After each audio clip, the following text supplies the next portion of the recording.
திரு ஜெயக்குமார் அதிமுகவினுடைய ஒரு குரலாக பிரதிபலித்துக் கொண்டிருக்கிறார். அவரு பிஜேபிக்கு எதிரான விஷயங்களை இந்த தேர்தலில் நாங்கள் முன்னெடுக்க போகிறோம் அப்படிங்கிறத ஓரளவு வெளிப்படையாக சொல்லி இருக்கிறார். அப்படி ஒரு ஸ்டாண்டுக்கு ஏடிஎம்கே வந்துருச்சா? சத்தியம் டிவி நேயர்களுக்கு வணக்கம்.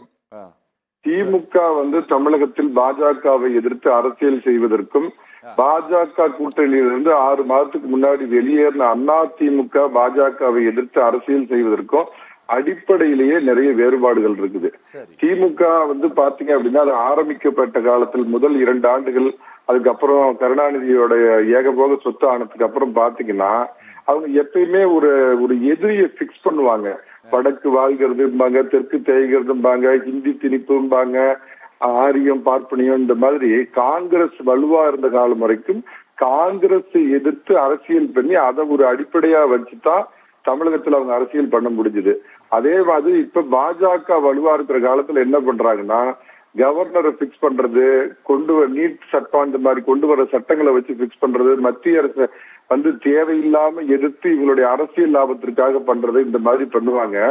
ஆனால் அதிமுக அதோட ஆரம்பிக்கப்பட்ட காலத்துல இருந்தே பாத்தீங்கன்னா மத்தியில யார் இருக்காங்களோ இல்ல மத்தியில இருக்கிற தேசிய கட்சி, அது ஆளும் கட்சியாக இருந்தாலும் சரி எதிர்கட்சியாக இருந்தாலும் சரி, தேசிய கட்சிகளோட மோதல் போக்கு கடைபிடிக்க மாட்டாங்க அப்படிங்கிறது தான் அதிமுகவுடைய வரலாறு எடுத்து பாத்தீங்கன்னா தெரியும். ஆனா திமுக தேசிய கட்சிகளோடு மோதியே அரசியல் செய்வதை தனது வழக்கமாக கொண்டுள்ள ஒரு கட்சி. அதே சமயத்துல ஜெயக்குமார் இன்னைக்கு அப்படி சொல்லியிருக்காரு அப்படின்னு பாத்தீங்கன்னா, இப்ப கூட்டணி இல்ல அப்படிங்கிற பட்சத்துல பாத்தீங்கன்னா அவங்க செய்த 10 ஆண்டுகள்ல கூட்டணி தர்மத்திற்காக சில நேரங்கள்ல துரதிருஷ்டவசமாக மௌனம் காக்க வேண்டி இருந்தது. அப்ப அந்த மாதிரி விஷயங்கள்லாம் நாங்க இனிமேல் வெளிப்படையா பேசுவோம் அப்படிங்கறத அவர் வெளிப்படுத்திருக்கிறார். திமுக செய்யற பாஜக எதிர்ப்பு என்பது போலி வேஷம். அவங்க இங்க கம்பு சுத்துவாங்க, டெல்லியில போய் எப்படியாவது என் மகன் துணை முதல்வர் ஆகணும், அதுக்கு எது கட்டையை போட்டுறாதீங்கன்னா அங்க வெண்கொடி வெண்கொடி வெண்டாடி மோடியே அப்படின்னு போய் அங்க கேட்பாங்க. ஆனா ஒரு ஆக்கப்பூர்வமான உண்மையான இத்தனை நாள் எதிர்கட்சியா செயல்பட முடியாம இருந்த அதிமுக ஆக்கப்பூர்வமாக பாஜகவை எதிர்க்குது அப்படிங்கறதான் ஜெயக்குமார் சொன்னதை வச்சு நான் பாக்குறேங்க. 2வது நீங்க கேட்டிருந்தீங்க அதிமுக யாரோடு கூட்டணி அமைக்க போகிறது அப்படின்னு சொல்லி நீங்க கேட்டிருந்தீங்க. உள்ளபடியே பாத்தீங்க அப்படின்னா களம் இன்னும் முடிவாகலைங்க. அதாவது இப்ப இந்த நேரத்துல எனக்கு நான் அறிஞ்ச வரைக்குமே அதிமுகவுடைய பொதுச் செயலருடையும் துணை பொதுச் செயலருடையும் திமுக அணியில் இருக்கும் சில கட்சிகளே பேச்சுவார்த்தை நடத்திக்கிட்டு இருக்கிறாங்க. இந்த தேர்தல் நெருங்குறப்ப நீங்க ஒரு அரசியல் களத்தை நீங்க உற்று நோக்கக்கூடிய பத்திரிகையாளர், எந்த விஷயமும் முடிவாகி எல்லா இதுவும் முடிஞ்சதுக்கு அப்புறம் தான் அதை அரசியல் தலைவர்கள் வெளிப்படுத்துவார்களோ தவிர அதற்கு முன்னாடி இவங்க, ஏன்னா உங்களுக்கு ஒரு பழைய இது ஞாபகம் இருக்குன்னு நினைக்கிறேன், திரு கருணாநிதி அவர்கள் 2016 நினைவு பழம் நழுவி பாலில் விழுந்ததை போல அப்படின்னு சொன்னார் விஜயகாந்த் மனசுல வச்சுக்கிட்டு. ஆனா அது பழம் நழுவி போய் மக்கள் நல கூட்டணியில விழுந்தது அப்படிங்கிற வரலாறு உங்களுக்கு தெரியும். வைகோவை எதிர்பார்த்து திமுகவுடைய மாநாட்டுல பாத்தீங்க அப்படின்னா கட் அவுட் எல்லாம் வச்சிருந்தாங்க. அவர் கடைசியில வண்டியை கொண்டு போய் போயஸ் கார்டன்ல விட்டாரு.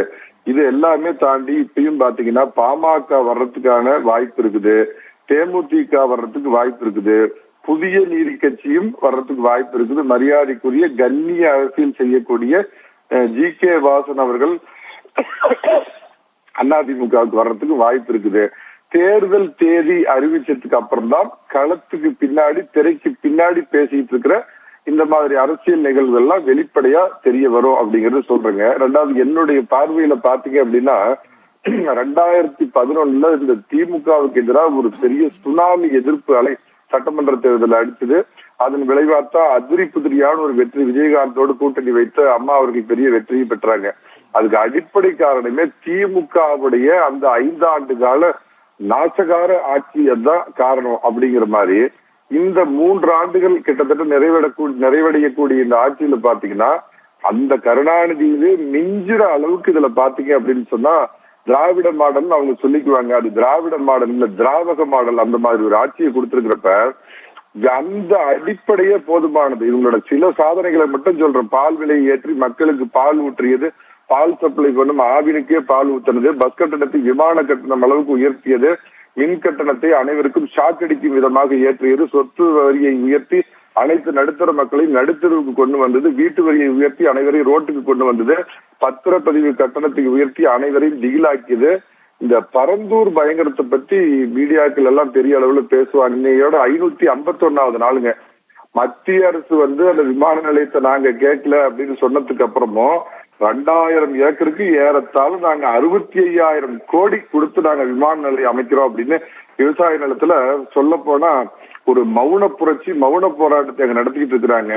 ஆனா அந்த மக்களை பத்தி எதை பத்தியும் கவலைப்படாம பரந்தூர் பயங்கரம். அப்புறம் உங்களுக்கு தான் அந்த மனித கழிவு கலந்தாங்கள, அந்த வேங்கை வயல், அதை பத்தி சொல்லவே வேண்டாம். மாணவர்களுக்கிடையே சாதிய கொலைகள், நேர்மையான அரசு அதிகாரிகள் படுகொலை, இந்த மாதிரி பல வந்து இந்த ஆட்சியுடைய ஃபெயிலியர்ஸ் அப்படிங்கிறது அதிமுகவுக்கு மிகப்பெரிய பலமா இருக்கும். கூட்டணி அமைந்தால் அது கூடுதல் பலம்.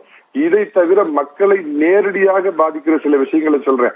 நகைக்கடன் ரத்து அனைவருக்கும் இல்லை, மகளிர் உரிமை தொகை அனைவருக்கும் இல்லை, தாலிக்கு தங்கம் இல்லை, கல்வி கடன் ரத்து இல்லை, மாணவ மாணவியருக்கு லேப்டாப் இல்லை, மகளிருக்கு இருசக்கர வாகனம் இல்லை, பிறந்த குழந்தைக்கு பரிசு பொருள் இல்லை, வயதானவர்களுக்கு ஓஏபி இல்லை, அன்னமிட்ட அம்மா உணவகம் மூடல், ஏழை உயிர்காத்த அம்மா கிளினிக் மூடல், போக்குவரத்து ஊழியர்களுக்கு போனஸ் இல்லை, ஆசிரியர்களுக்கு சம்பள உயர்வு இல்லை, நீட் தேர்வு நாடகம் ரத்து இல்லை, மழை வெள்ளத்தில் சென்னை மற்றும் தென்னக மக்கள் மிதக்க விட்டது, ஓபிஎஸ்ஐ கொண்டு வருவோம், ஓபிஎஸ்ஐ கொண்டு வருவோம் அப்படின்னு சொல்லி ஓபிஎஸ் நட்டாத்துல விட்டது. ஓபிஎஸ் தான் இந்த அரசியல்ல முகவரி இழந்து போய் ஒருத்தருக்காரு. நான் அவரை பத்தி சொல்லலைங்க, ஓல்டு பென்ஷன் ஸ்கீம் சொல்றேன். இதெல்லாம் மக்களை நேரடியாக பாதிக்கக்கூடிய ஒரு விஷயங்களா இருக்கிறப்ப இதுவே அதிமுகவுக்கு மிகப்பெரிய வெற்றியை தேடித்தர போகுது.